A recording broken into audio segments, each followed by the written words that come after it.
На юго-западе Москвы объявлен карантин по бешенству. Кировская область не отстает от центральной части России. Согласно данным, на 1 сентября текущего года уже зафиксировано 38 вспышек этой опасной смертельной болезни.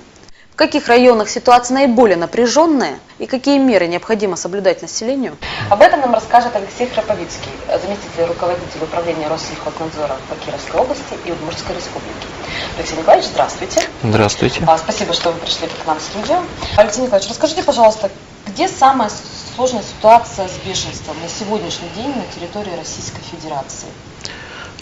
Бешенство на территории Российской Федерации регистрируется сейчас на территории 55 субъектов Российской Федерации. Из Приволжского федерального округа необходимо отметить, что серьезная ситуация эпизодическая у нас по бешенству складывается в Кировской области, в Удмуртской республике, на территории Республики Татарстан. Причем бешенство регистрируется главным образом, это сейчас особенность у нас, которая отмечается на протяжении последних 15-20 лет, бешенство главным образом среди диких животных.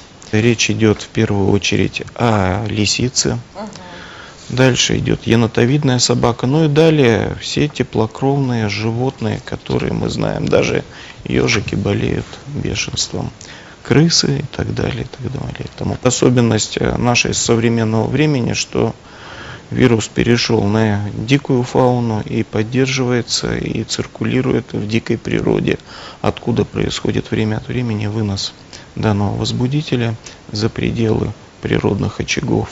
И в процесс вовлекаются животные и человек, который попадается на пути бешеных животных. Алексей Николаевич, вы сказали, что мы среди ПФО, в принципе, на лидирующих позициях, да? Если говорить конкретно о районах, какие районы наиболее неблагоприятны сейчас в Кировской области? Тяжелая обстановка эпизодическая сложилась у нас в восточном регионе, это Зуевский район и Фаленский район, а также Малмыжский район. В остальных районах, их сейчас в настоящее время 8 неблагополучных районов, в случае неблагополучных пунктов зарегистрировано по одному случаю, поэтому мы считаем, что ситуация там в ближайшее время поправится. Несмотря на то, что бешенство и в нашей, в том числе области, в основном обусловлено дикими животными, не надо думать, что бешеное животное можно встретить только в лесу. Дикое животное в естественных условиях, она боится человека, стремится уклоняться от встреч с ним. Если вы водитель, то, наверное, проезжая по автодорогам, могли видеть, как животные перебегают дорогу. Да? Ни в коем случае они не садятся на обочине, тем более, когда вы останавливаетесь, не идут, как там хвостиком не машут, как собаки. Именно так ведет себя вот в этот период лисица. Она становится ласковой, как собака. И она очень опасна в этот период, потому что уже в этот период у нее в слюне появляется вирус. И совершенно не обязательно кусать человека для того, чтобы он заразился. Слюна у лисицы находится и на шерстном покрове. Конечно, у нее слюна есть и в пасти. Она может лизать, как собака, руки. И если вот у человека он погладит ее, есть ссадины, трещины на руках, даже достаточно этого контакта будет, чтобы ему заболеть. Поэтому ни в коем случае животное, а у нас случай это по Уржумскому району вот в 90-х годах, когда лисенок зашел, окучивал хозяин картошку, зашел в околицу к нему, лег, хвостом застучал, хозяин его взял на руки, погладил, посадил у себя, держал в клетке, пока вот он себя не начал вести агрессивно. То есть, если я даже в лес пойду за грибами и увижу там ежика, ни в коем случае не брать его, лучше да? не надо, да. Тот, кто может укусить, может быть переносчиком этого заболевания, потому что они погибают, к сожалению, не сразу, проходит определенный промежуток времени, а человек может иметь потом неотвратимые последствия. Если вовремя не обратиться, еще раз повторяю, заболевание смертельное, летальный исход. Если вирус доберется до нервной системы, там уже ничто не поможет.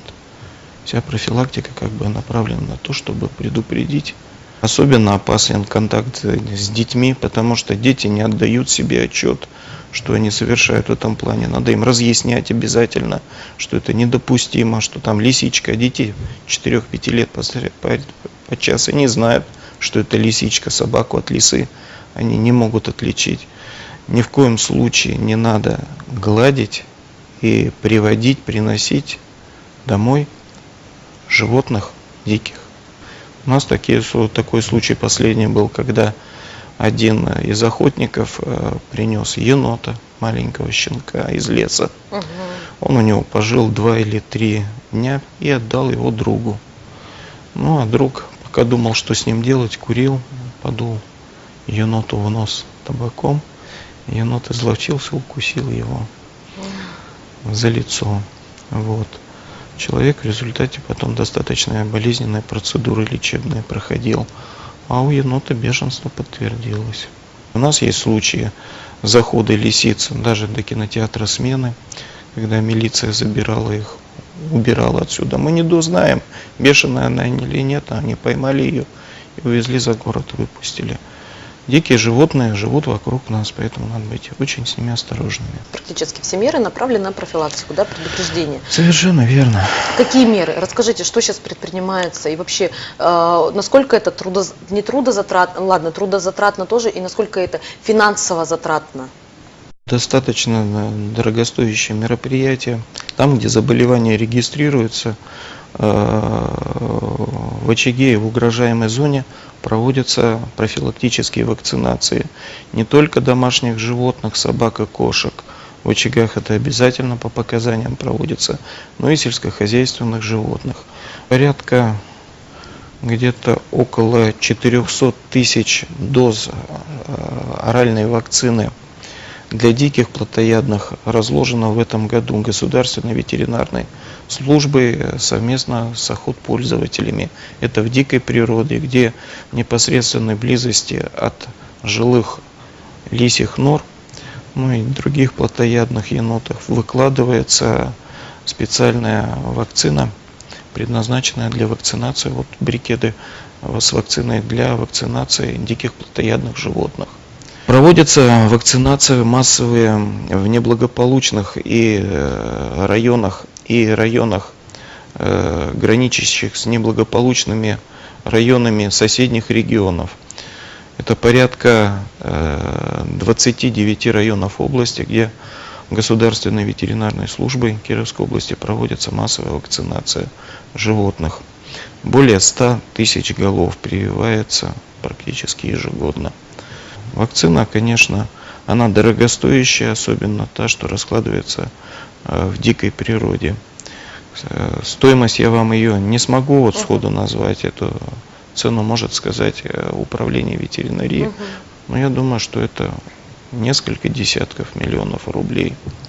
Речь об этом именно идет. Несмотря на то, что вот мы казалось бы, каждый год и каждый, допустим, даже полгода, может быть, месяц, выступления идут постоянно по радио или в газетах пишем, население не может или не хочет принять, что животных надо регистрировать обязательно, иначе ветеринарному специалисту трудно сориентироваться, сколько вакцины надо на будущий год заказывать.